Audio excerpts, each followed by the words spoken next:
form an endless ring in the memory circuits of the mind. It would go round and round forever, obliterating all other thoughts. All the cloying melodies of the past would be mere ephemery compared to it. Once it had keyed into the brain and distorted the circling waveforms which are the physical manifestations of consciousness itself, that would be the end. And that is what happened to Gilbert. They've tried shock therapy, everything, but it's no good. The pattern has been set, and it can't be broken. He's lost all consciousness of the outer world and has to be fed intravenously. He never moves or reacts to external stimuli. But sometimes, they tell me, he twitches in a peculiar way, as if he is beating time. I'm afraid there's no hope for him. I'm not sure if his fate is a horrible one, or whether he should be envied. Perhaps, in a sense, he's found the ultimate reality that philosophers like Plato are always talking about. I don't know. And sometimes I find myself wondering just what that infernal melody was. And almost wishing that I'd been able to hear it perhaps once. There might have been some way of doing it in safety. Ulysses listened to the song of the sirens and got away with it. But there'll never be a chance now, of course. I was waiting for this, said Charles Willis nastily. I suppose the apparatus blew up, so that as usual, there's no way of checking your story. Harry gave it his best, more in sorrow than in anger.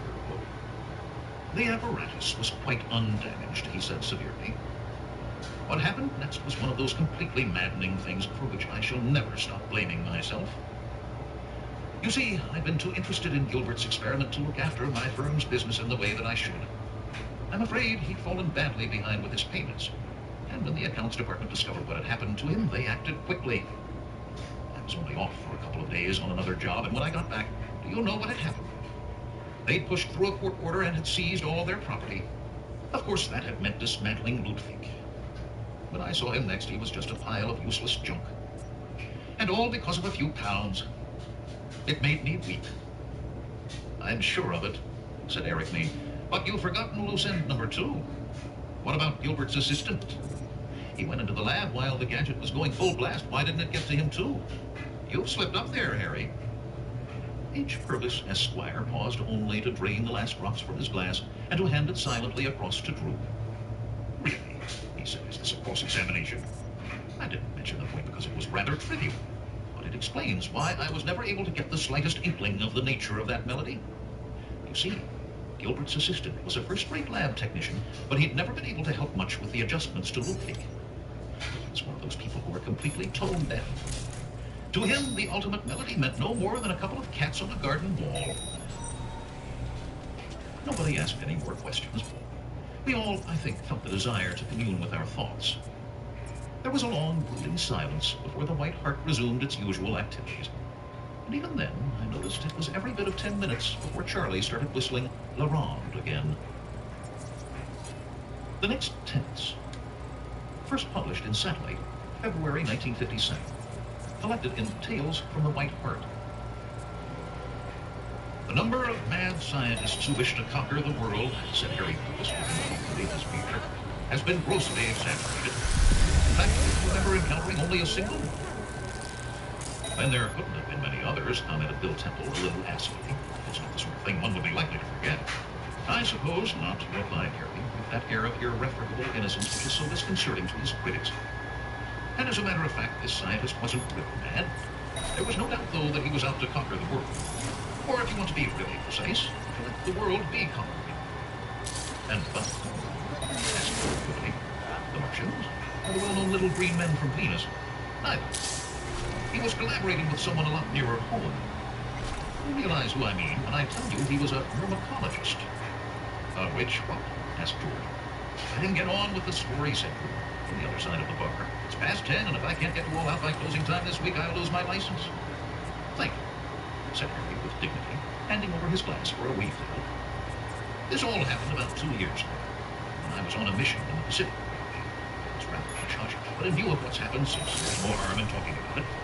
3 of us scientists were landed on a certain Pacific atoll 9,000 miles from Bikini and given a week to set up some detection equipment. It was intended, of course, to keep an eye on our good friends and allies when they started playing with thermonuclear reactions, to pick some crumbs from the AEC's table, as it were.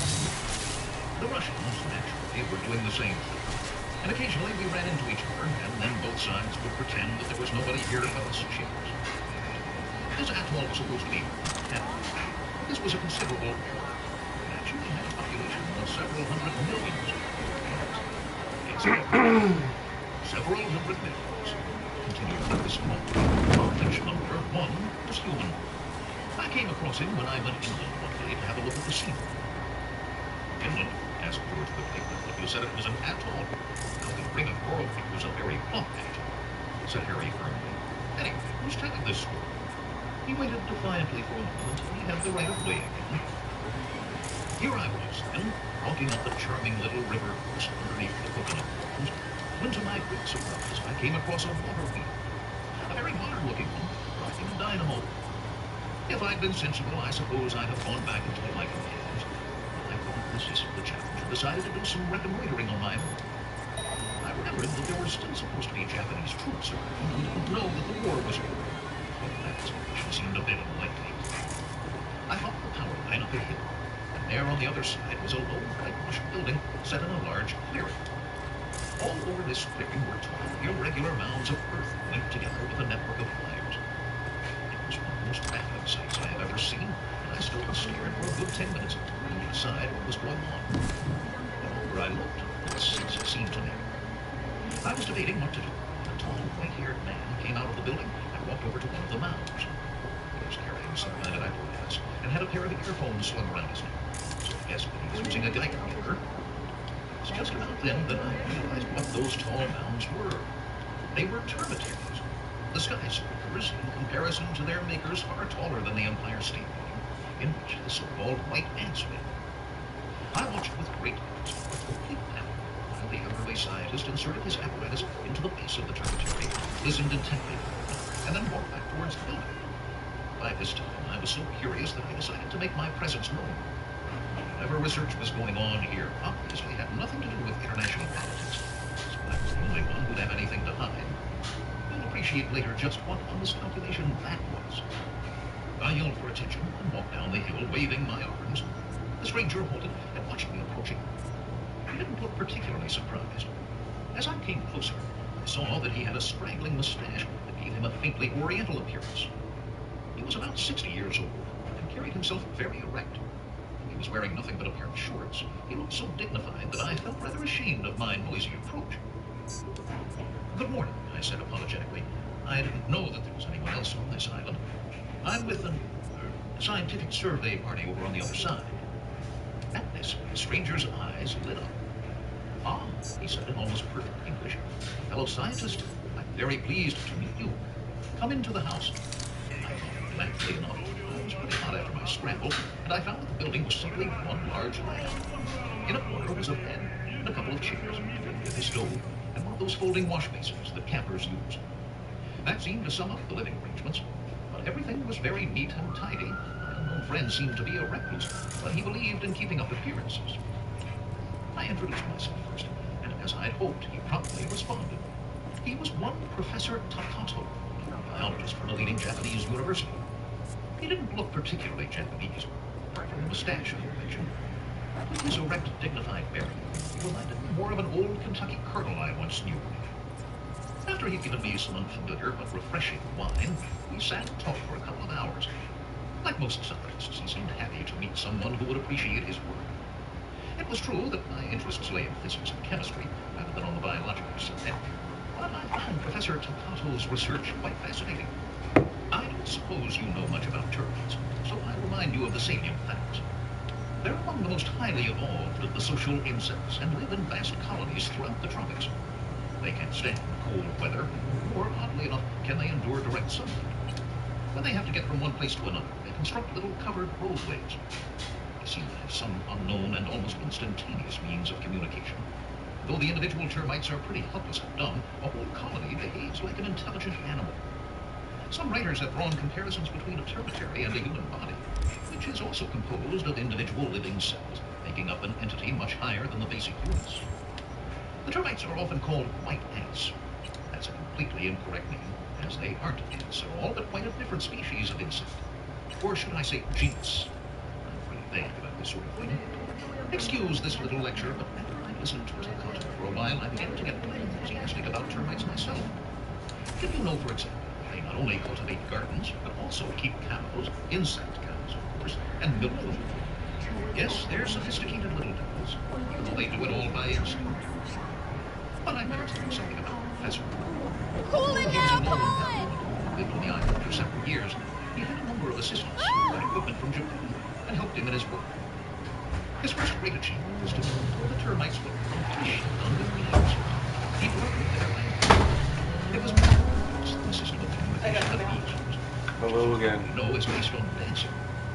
I understood that the network of wires linking the termitaries to the levee not only enabled Professor Takato to listen to the termites talking among each other, but also permitted him to speak to them. That's not really as fantastic as it sounds if you use the word speak in its widest sense. We speak to a good many animals, not always by voices by any means. When you throw a stick for your dog and expect him to run and fetch it, that's a form of speech. Sign language. The professor, I gathered, had worked out some kind of code which the termites understood. How efficient it was at communicating ideas, I don't know. I came back each day when I could spare the time. By the end of the week, we were firm friends.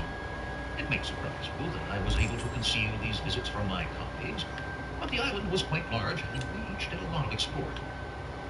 Somehow, the Professor Takato was my private property, and did not wish to expose him to the curiosity of my companions.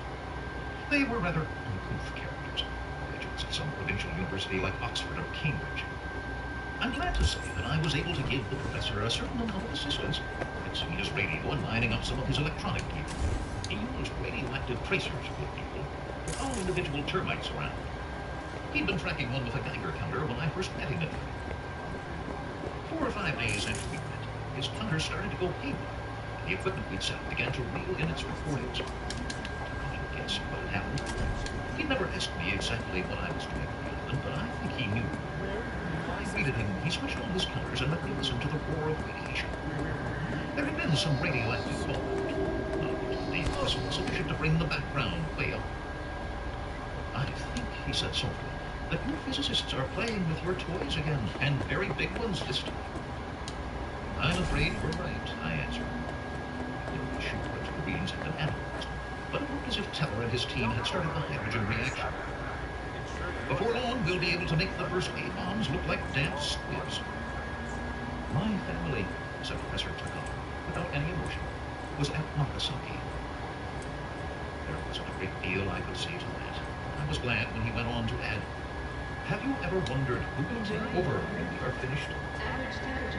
Termites, I said, half facetiously. He seemed to hesitate for a moment, and he said quietly, come with me. I have not shown you everything. We walked over to a corner of the lab where some equipment lay concealed beneath dust sheets, and the professor uncovered a rather curious piece of apparatus. At first sight, it looked like one of the manipulators used for the remote handling of dangerously radioactive materials. There were handles that conveyed movements through rods and levers, but everything seemed to focus on a small box a few inches on a side. What is it? I asked. It's a micromanipulator. The French developed them for biological work. There aren't many around yet. Then I remembered. These were devices with which, by the use of suitable reduction gearing, one could carry out the most incredibly delicate operations. You moved your finger an inch, and the tool you were controlling moved 1,000th of an inch. The French scientists who had developed this technique had built tiny forges on which they could construct minute scalpels and tweezers from fused glass. Working entirely through microscopes, they had been able to dissect individual cells. Removing an appendix from a termite, in the highly doubtful event of the insect possessing one, would be child's play with such an instrument. I am not here. It is good to see you, V. Seems pretty, secluded here. It is appropriate for such a secret meeting.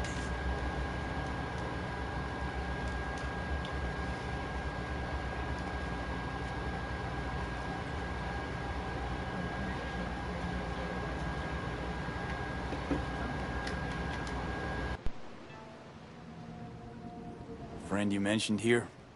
Oda? He should be here any moment now. Willing finally to give me the spec on him? He's Hanako-sama's bodyguard. Hanako Arasaka's? From the carrier at anchor in the bay. Saburo's daughter. Yes, And if he believes you, we'll next meet with her.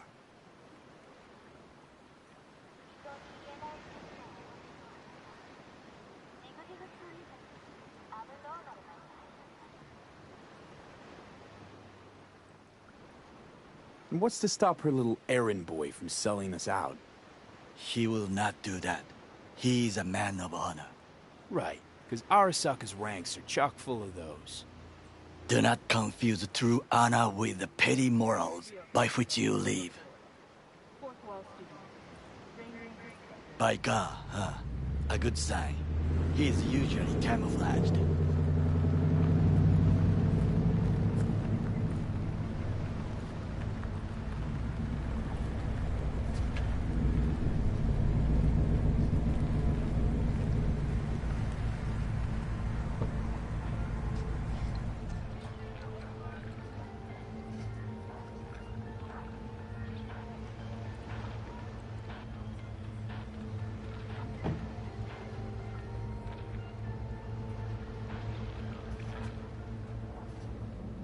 Takemura-san.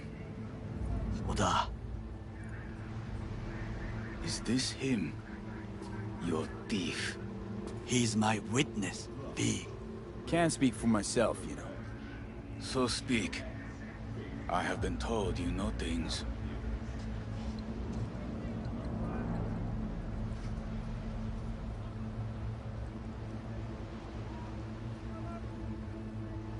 Bit your tongue? Not gonna like what I'm about to say. I need a guarantee I'm safe here. You have it. V, you can trust Oda. All right then. Konpeki Plaza. I was there the night it happened. Looked like your typical family quarrel until Yorinobu lunged at Saburo and started choking. Silence! Not one word more. You will bring death to your door. But it is the truth.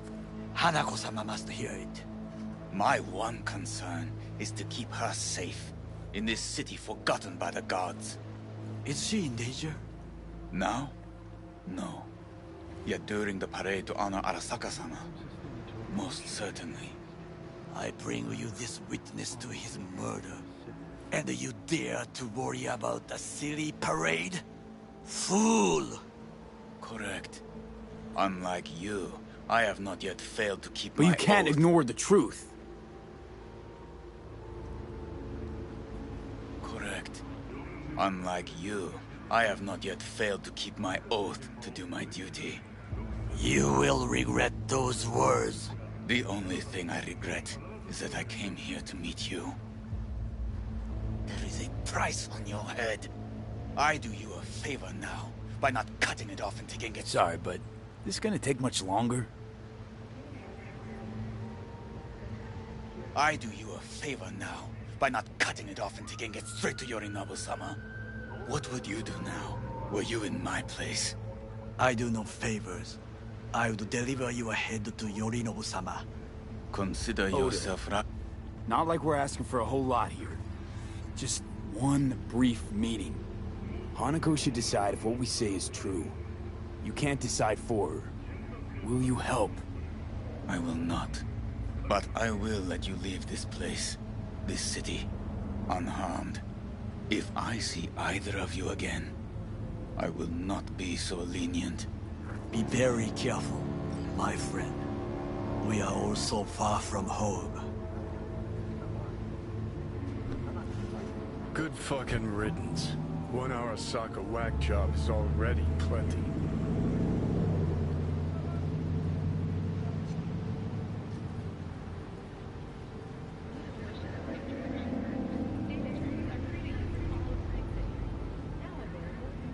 Fine friend there. Got any more?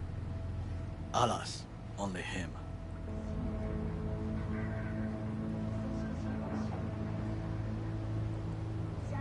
Well, can't say we didn't try. We tried, yes, and obtained something useful.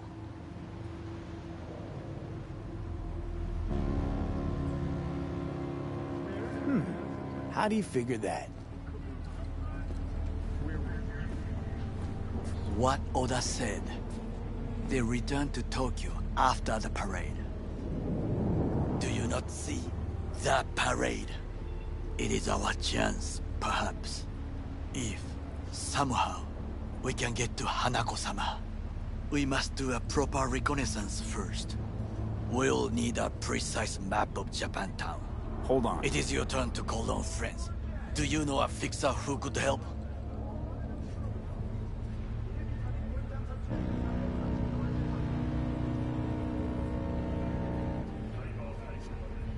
B? No, just a fixer dame. Wakaku Okada. Runs a pachinko parlor on Jig Street. We must pay this woman a visit. Will you join me? Sure, why not?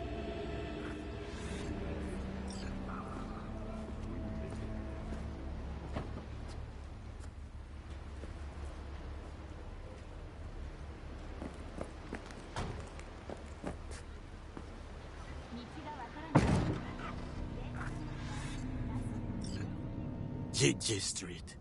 What is this name? Just a Night City name. Beware, you mock me too often.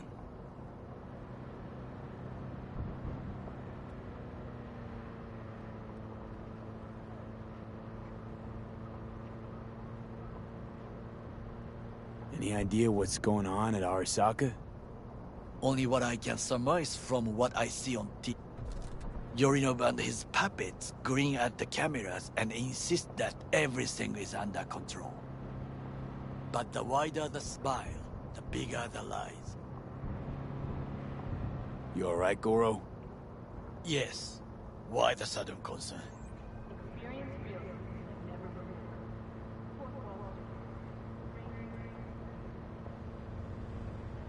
Have shared interests, you and I. Or have you forgotten? Certainly not. Good. Because catching lead in Night City's easier than catching a cold. And I need you alive. I am alive and well, as you can see. You should worry about yourself.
I missed the sound. Rogue, my sweet. This has got to be a misunderstanding. I've no idea who jumped your team, but the Claws? No, never. My boys know their place. I'm sorry, got to go. I have guests.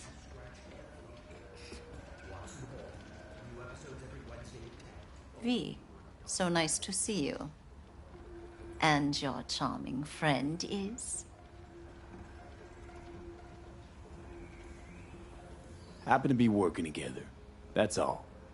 Takemura Goro です。岡田さん、お会いできて光栄です。Ah, a true gentleman. Ah, shame only that he's being hunted by all Arasaka's tin soldiers. And you, V, bring him to my door. Give me one reason why I shouldn't notify the proper authorities right away.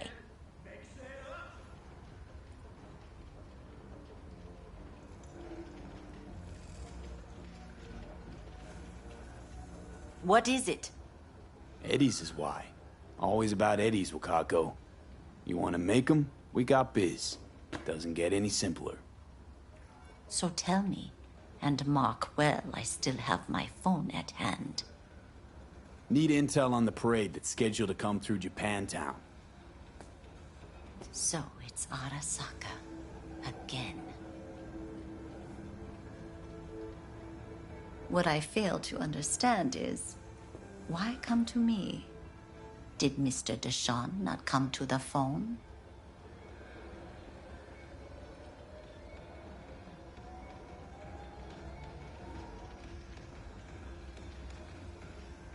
I'm There's waiting. no time to waste. You V. wanted to say something? Arasaka, Tiger Claws.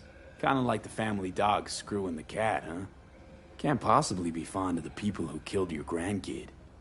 That was very long ago. Time's the best healer? Wound like that, though. A wound like that, no. Everything's on the shards. How much does this cost? My pockets are empty. Clearly. My gift to you, it's free. Okada-san, what is free often proves most costly. Gonna take them or not?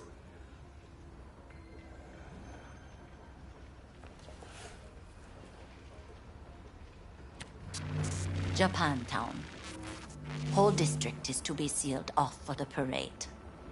Dashi platforms, the main attraction. They'll fly this way, high above street level. Along the parade route, balconies, footbridges, and vantage points affording good views. Hanako Arasaka, the guest of honor, will deliver her speech from the largest float. She'll do this exactly here. Got no idea about security, but given recent events, expect it to be tight. Our last parade, Arasaka undercovers infiltrated the crowd. Not to mention a smattering of sharpshooters, drones. And if that's not enough fun for one day, a net runner, one at least. They use the city CCTV to observe everything. Main access point, here. It's an old automated control center. If you ask me, most useful by far. At the end, the floats'll float out of Japantown, and we'll be left with trash up to our elbows that no one will collect. That's it. It's all I have. It must be enough. Then go. Be on your way.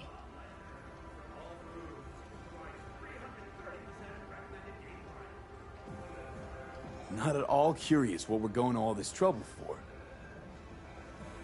Blissful ignorance has served me well. In any case, I'll find out soon, won't I? Thanks, Wakako. We appreciate this, Okada-san.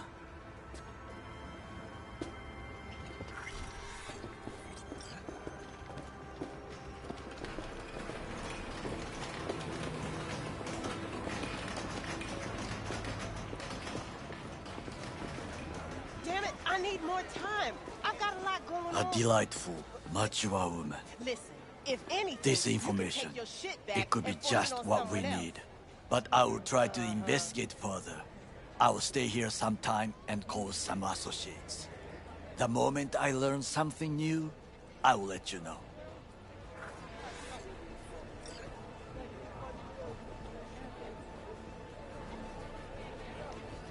Just low profile, okay? Don't start handing out autographs. In fame, I could not overtake you if I tried. Be safe, B.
Glad you could clear your schedule. Mind if I just peruse? If you're not gonna buy anything, yes.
Chicken patties or pot roast?